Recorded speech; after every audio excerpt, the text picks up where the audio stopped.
कहना पड़ रहा है मजबूरी में कि मायावती ने आज लिख दिया कि एक थी बीएसपी, यानी एक तरह से बीएसपी का शोक संदेश आज लिख दिया, क्योंकि लाखों की भीड़ इकट्ठी की, आपने महारैली करी, वो भी किस दिन, कांशीराम जी की पुण्यतिथि पर।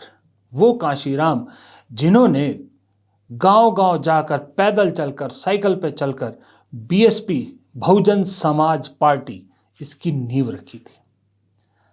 खून पसीना सब कुछ कांशीराम ने इस पार्टी के लिए दिया था, तब जाके ये पार्टी खड़ी हुई थी। और उसके बाद मायावती को भी उन्होंने खड़ा किया। लेकिन आज उन्हीं की पुण्यतिथि पर मायावती ने उन्हीं की पार्टी की ओबिचुरी लिख दी। ओबिचुरी में इसलिए कह रहा हूं लिख दी कि मायावती अपने मंच से जब ये कहती हैं या तारीफ करती हैं योगी सरकार की, बीजेपी की सरकार की, तो समझिए कि बीएसपी का राजनीतिक अस्तित्व, राजनीतिक भविष्य खत्म हो गया है।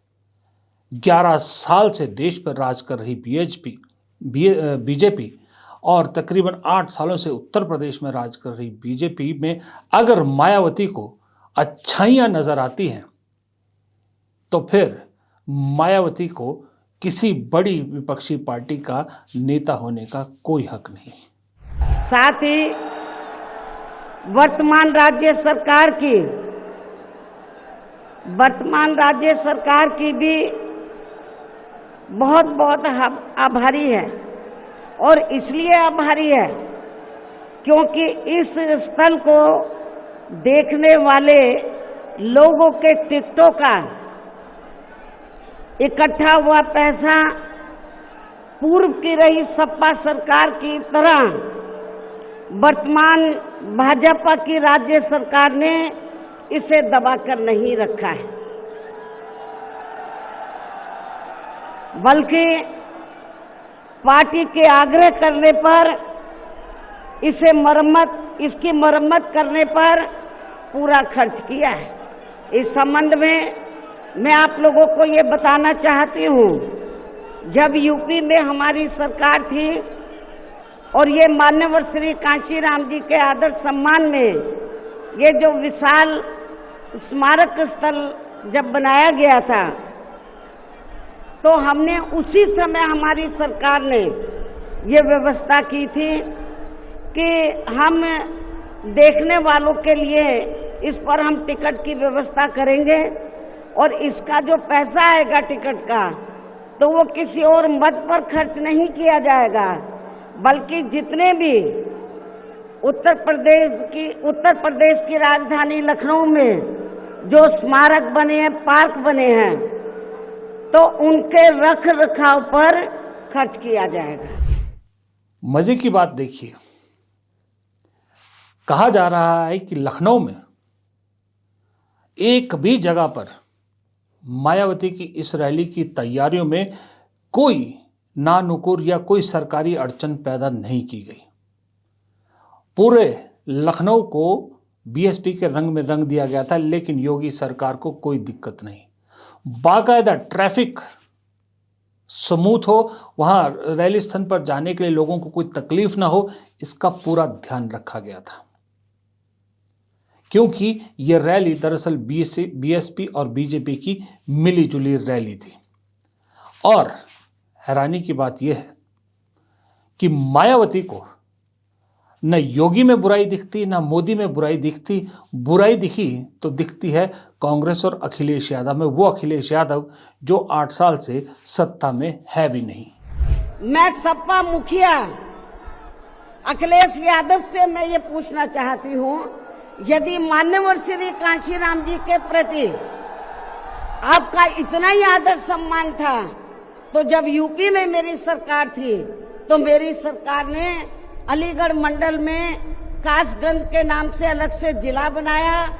उस जिले का नाम मान्यवर श्री कांशीराम जी नगर के नाम से रखा था। लेकिन जैसे ही समाजवादी पार्टी पावर में आई, उन्होंने नाम बदल दिया।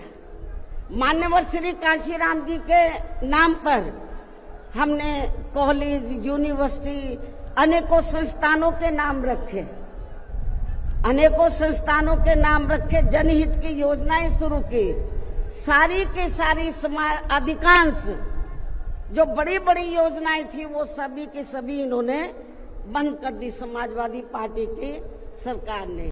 जब ये सत्ता में रहते हैं ना इनको पीडीए याद आता है और ना पीडीए के जो संत गुरु और महापुरुष है वो भी याद नहीं आते हैं। जब ये सत्ता से बाहर हो जाते हैं तब इनको हमारे संत गुरु और महापुरुष याद आते हैं।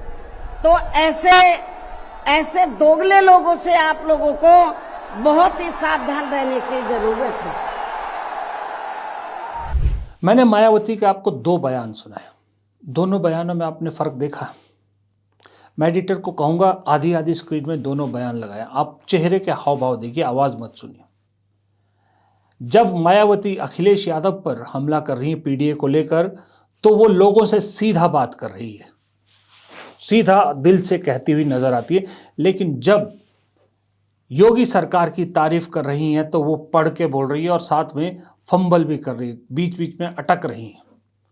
इसका मतलब स्क्रिप्ट या भाषण की ये लाइनें लिख के कहीं और से आई थी। राजनीति में कोई कितना दब सकता है, कितना झुक सकता है, इसका सबसे बड़ा उदाहरण पेश किया आज मायावती ने।